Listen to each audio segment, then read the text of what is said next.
Okay, here we are at Jenno's car park, and this is going to be my video that shows how to get to the tunnels from Jenno's car park. And it might be too windy today, there might be too much wind noise, but I'll have a go anyway. So, you walk down this path from the car park, so you've got this tarmac path, which is popular with the cyclists. It's Saturday afternoon and it's very, very busy with lots and lots of families and lots of cyclists. It's also very wet. I don't know if you can see the little footprints of dogs. Obviously been for a paddle. So you go past this newly seeded area. I was concerned about what they were doing here. I thought it might be building a car park, so I got in touch with them and asked them what they were doing. And apparently they said because people like sitting out on the grass, they've made them a nice big grassy area to sit on. So the queues at Jenno's will be even longer in the summer when the grass is all grown. On the other side, the soil has been cleared, but I don't know what they're going to be doing with it. It's completely bare at the moment. So this road here, those of you that know it will know, it goes round and over into the distance over there. But we're not going to go that way. We're going to turn left here. I'm hoping the wind noise isn't too bad. It is very windy. It's quite sort of stormy day, really. Lots of like rain clouds in the sky. Wouldn't surprise me if it starts to rain while I'm out. So over this little bridge with the stream. Well, I don't know if it's a stream or just a ditch for runoff.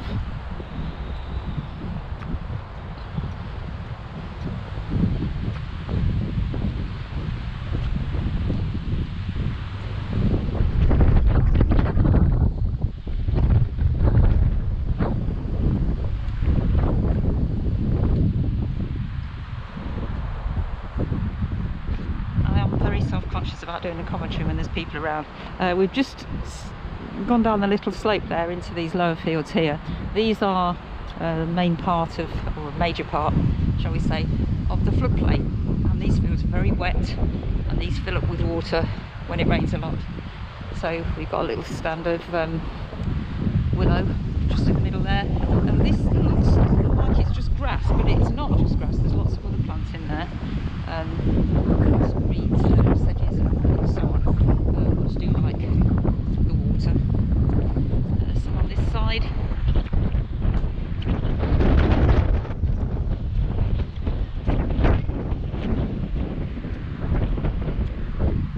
So we're going to follow this path round basically to the end of this bend here, where those people are walking past, just past there.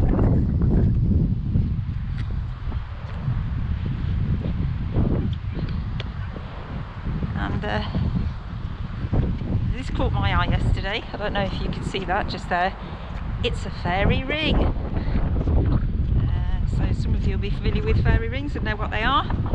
If you're not, it looks like somebody's painted the grass green.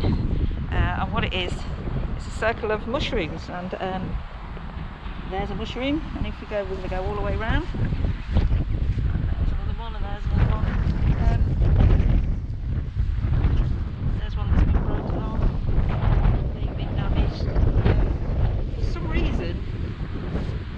Like to kick these and break them up. I really don't know why they do it. There's a lot of folklore attached to a fairy ring.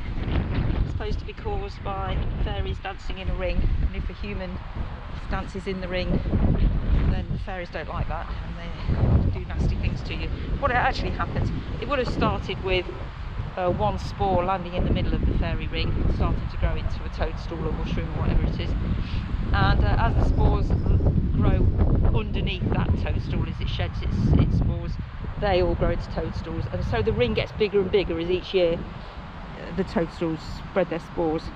And where the threads in the soil grow, the mycelium underneath, that adds nutrition to the soil, so the grass with the mycelium growing through it is got an advantage, so it grows lusher and greener, and there's your fairy ring.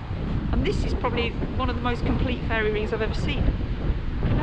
Anyway, this is what happens when I go for a walk and I keep seeing something I like. I keep stopping and looking. So, back on the road.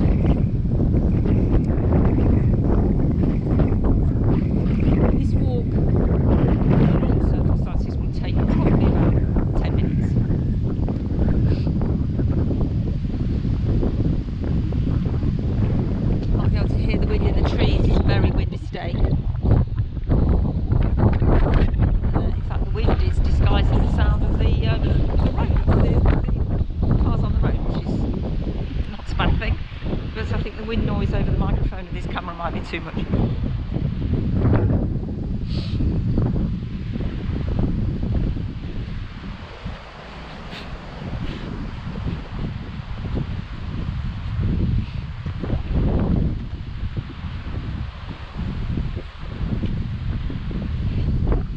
As a botanist, what I'm always on the lookout for is plants in flower. We seem to be rather restricted at the moment with these little dandelion-like flowers. They won't be dandelions, they'll be hawkweeds or hawkbits or hawkbeards or plants of that nature. There's a whole load of them which all look very, very similar, and you need a hand lens really to tell the difference between them, and usually. So we've got lots of nettles here, lots of old willow herb that's gone over. It looks like greater willow herb, judging from the size of it.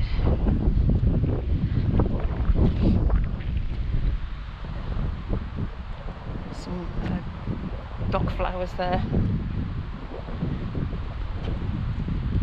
So we're coming up to a bend in this path here. When it rained, probably about 3 weeks ago now, it really rained for several days. All of this was completely flooded. It just held the water really nicely. You could still walk along most of this path. The water did come over the path, but you could get through.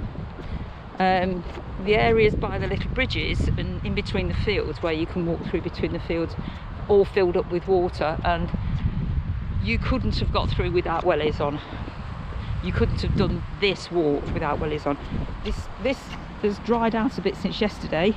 This is the approach to the little bridge. We've turned left here, so the road's carrying on round there, the path's carrying on round there, and we're turning left into this field here. This is a very muddy field. You wouldn't want to do this in any shoes that you want to keep looking nice. I got my walking boots on. I also wear these leggings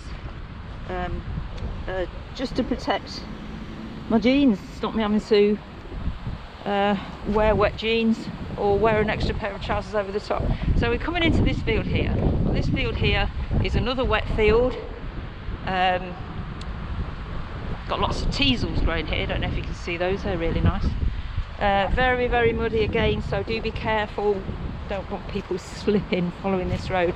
You would not be able to access this in an ordinary motorised scooter or a wheelchair. It is much too muddy, soft underfoot. It's very well used, as you can see.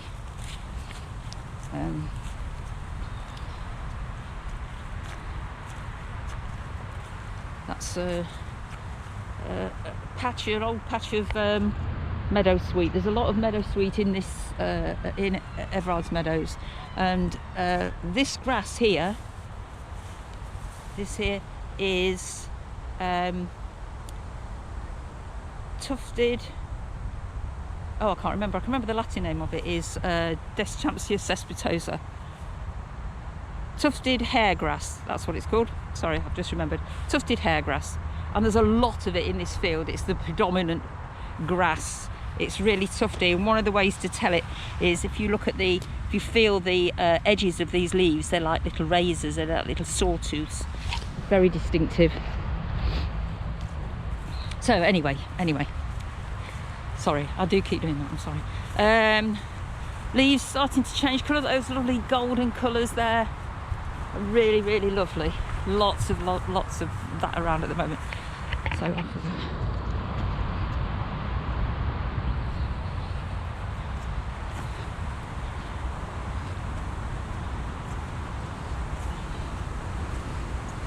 I've only known Everards Meadows since the end of August, really. This was all absolutely new to me. I can't wait to see it in the spring and in the summer. It's going to be beautiful, I'm sure. I find it beautiful now.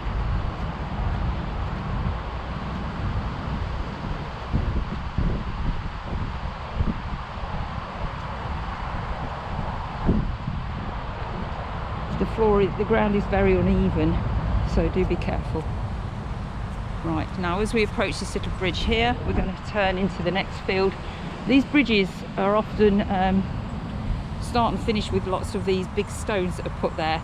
I think they're there to reduce the amount of muddiness. It holds the mud and gives you a bit of grip underfoot. So over this little bridge, past one of these ditches and into the next field. More of these little stones, very uneven, so do be careful. And here we've got 3 paths ahead of us.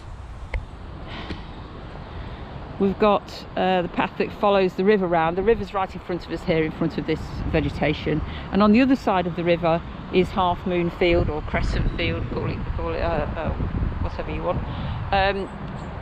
This path goes round into a field that I've been told is called the Weathers Common Field, Common Land.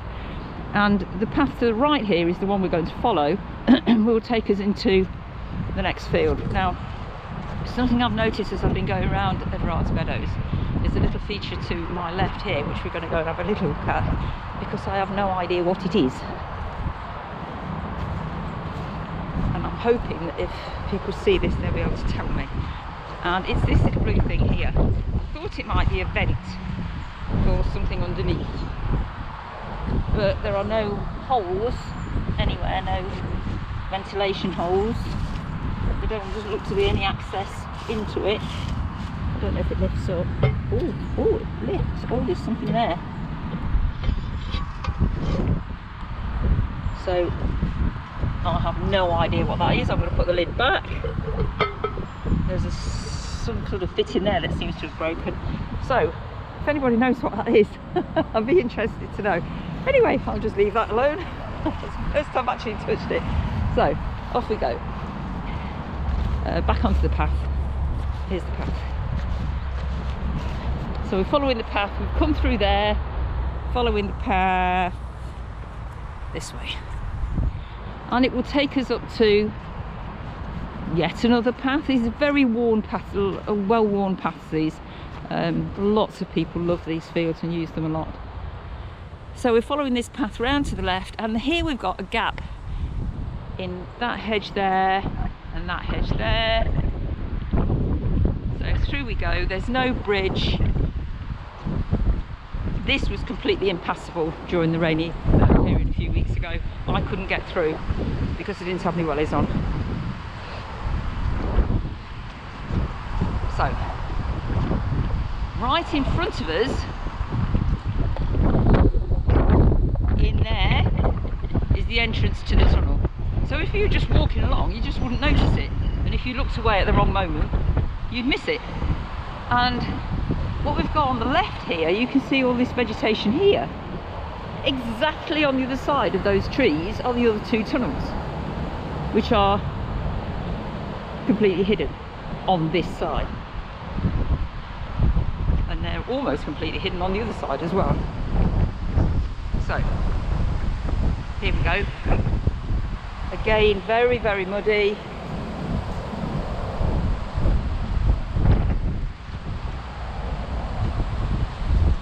And there's the tunnel. Whoops, I'm slipping on the mud. It is very, very muddy underfoot.